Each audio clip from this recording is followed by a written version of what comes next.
மதுரை கிழக்கு வட்டம் உத்தங்குடி கிராமம் டி. எம் நகர் மற்றும் லேக் ஏரியா நகரில் ஈஸ்னோடை உத்தங்குடி கண்மாய் உபரிநீர் வாய்க்கால் மற்றும் சாத்தையார் ஓடை வண்டியூர் கண்மாயில் நுழையும் இடத்தில் மதுரை மாவட்ட நீர்வளத்துறை சார்பில் 30,90,00,000 மதிப்பீட்டில் தடுப்புச்சுவர் கட்டி நிரந்தர வெள்ளத்தடுப்பு நடவடிக்கைகள் மேற்கொள்வதற்கான பணிகளை மாவட்ட ஆட்சித் தலைவர் கே. ஜே. பிரவீன் குமார் அவர்கள் தலைமையில் வணிகவரி மற்றும் பதிவுத்துறை அமைச்சர் பி. மூர்த்தி அவர்கள் மார்ச் 7ஆம் தேதி அன்று துவக்கி வைத்தார்.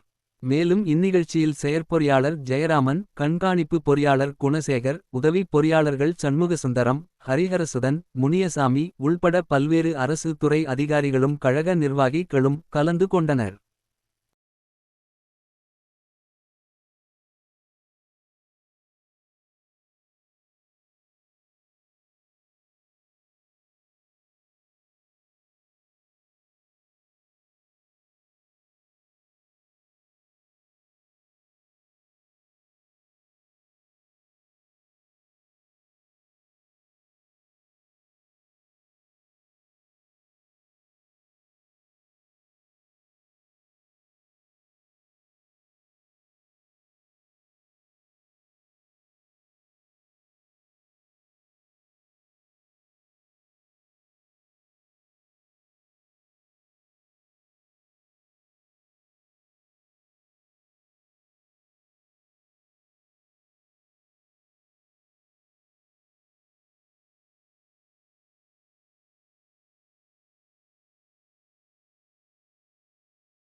सर्वं जयति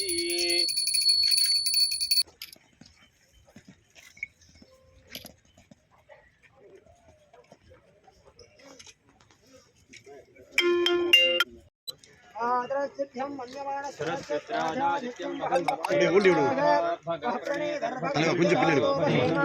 भगवन्नः भगवन्दस्यामोदप्रविनोदमध्ये अन्नाः भगवन् सूर्यस्य वैन्देवानागं समुदोस्याम भग एव भगवागं वसुभिदं भगन्नारतिविवास्वावाजिनावहन्तु अस्वावदजनकं चन्दमखावाकं चिकीर्षति अबाहमस्मेतं कुर्मामस्मे भाग्यनं कुरु भाग्यदेवताभ्यो नमः अश्वभदिभ्यश्च भो नमः।